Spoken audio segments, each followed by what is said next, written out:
যাব, সাহাবাদের থেকে কি আমরা নাউজুবিল্লাহ বড়? তাদের বিচার আমরা করব কি করে? সাহাবাদের নিজেদের মনোমালিন্য হয়েছে, ওনাদের কাছে ছেড়ে দেয়।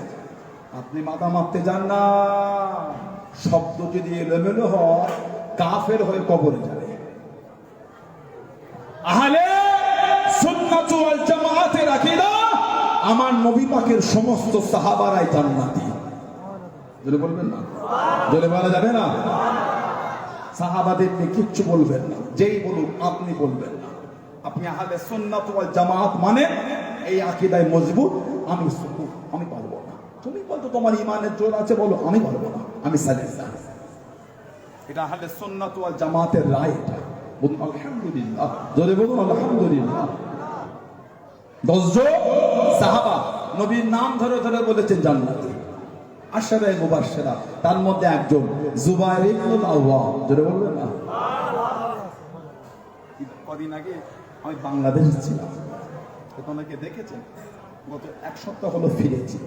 সেখানে দেখে একটা লিঙ্ক আমাকে দেখালো, ভিডিও।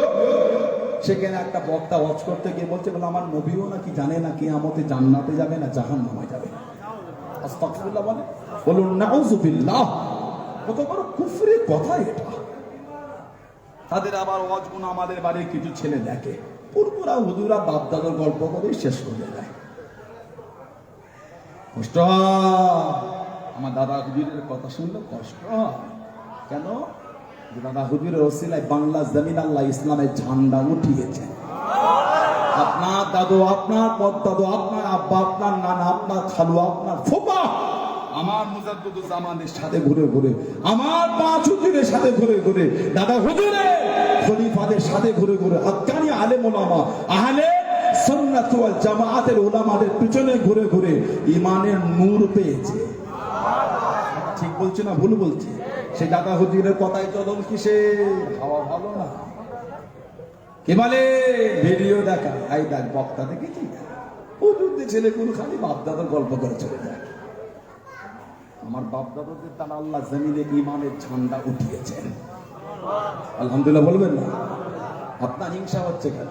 ইজ্জত দিয়েছেন আল্লাহ, আপনি কি ভাবতেন কমিয়ে দেবেন? কি বলে এই রাজস্থানের জমিনে শুয়ে আছে আজমির শরীফ, গরিবে নওয়াজ, হিন্দাল ওয়ালি, খাজায়ে খাজাগান হযরতে মাঈনুদ্দিন চিশতি আজমির সিনজারি রাহমাতুল্লাহ। আজও আল্লাহ রাজস্থানের জমিনে ওনাকে শুয়ে আল্লাহ আজও ওনার বাদশাহিত্ব আল্লাহ পাক জারি রেখে দিয়েছে। জোরে বলেন আলহামদুলিল্লাহ। আপনি হিংসা করে কি করবেন?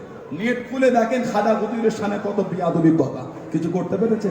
তারা মুছে যাবে। খাদা হুজুরকে আল্লাহ আজও জিন্দা রেখে দিয়েছেন। জোরে বলো সুবহানাল্লাহ।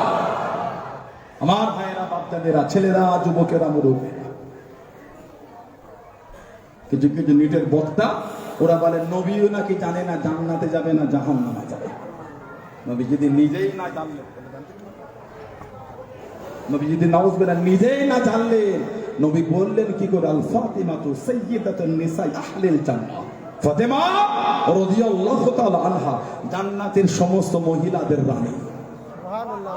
আল হাসান ওয়াল হুসাইন সাইয়্যিদুশ শাবাবি আহলিল জান্নাহ। আমার হাসান, আমার হুসাইন জান্নাতের সমস্ত যুবকদের সরদার। সুবহানাল্লাহ। বলা যাবে না? বললেন আলহামদুলিল্লাহ। মুস্তাদরাকে হাকিম বলে হাদিস শরীফের একটা কিতাব আছে, মুস্তাদরাকে হাকিম। আমি কদিন আগে দেখছিলাম, আল্লাহ রাসূল বলেছেন সাল্লাল্লাহু আলাইহি ওয়াসাল্লাম, হযরত মাওলা আলী শেরে খুদা রাদিয়াল্লাহু তাআলা থেকে বর্ণিত মুস্তাদরাকে হাকিম এসেছে, ইন্না আউওয়ালা মান ইয়াদখুলুল জান্নাত আনা ওয়া ফাতিমা ওয়াল হাসান ওয়াল হুসাইন। আল্লাহ রাসূল বলেছেন নিশ্চয় জান্নাতে প্রথম প্রবেশ করবে আমি নবী, আমার ফাতেমা, আমার হাসান, আমার হুসাইন। জোরে বলুন রাদিয়াল্লাহু তাআলা আনহুম আজমাইন। অন্য বর্ণনা এসেছে তাবরানীতে পাবেন, তাবরানী। আল্লাহ নবী বলেন হযরত আলী রাদিয়াল্লাহু আনহু থেকে হাদিস এসেছে, আনা ওয়া আলী ওয়াল ফাতিমা ওয়াল হাসান ওয়াল হুসাইন মুজতামিউনা ওয়া মান আহাব্বানা ইয়াউমুল কিয়ামাহ। চলে যাবে। আল্লাহ পাক আমাদের নবীকে জান্নাতের দায়িত্ব দিয়েছেন। হাবিব, যাকে খুশি আপনি জান্নাতে নিয়ে যাবেন, আমি আল্লাহ আপনাকে বাধা দেব না। আল্লাহ সাউফা ইউতিকা রাব্বুকা ফাতাওয়া। সুবহানাল্লাহ। আপনাকে সেদিন 313 জন সাহাবা, মাত্র 313 জন সাহাবা আল্লাহ নবী সাহাবাদের দিয়ে চলে গেলেন। মাত্র দুটি ঘোড়া, মাত্র দুটি ঘোড়া, একটা ঘোড়া বেড়ে হযরত জুবাইর ইবনুল আওয়াম রাদিয়াল্লাহু তাআলা।